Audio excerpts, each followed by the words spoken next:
Good morning, this is Sir Joseph Salcedo de Leon right here in Japan, ang inyong tagapayo.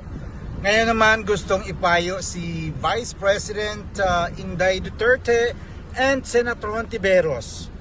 Kung nasa Senate kayo, budget hearing, huwag kayo makipag-away kasi modelo kayo, hindi lamang ng mga kabataan kundi ng buong mga Pilipino.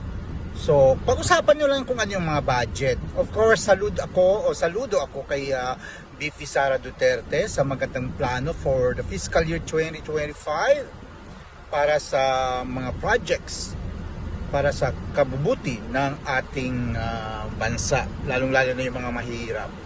Si Senator Hontiveros din, mayroon ka ring mga points no, sa discussion, pero huwag kayong makipag-away.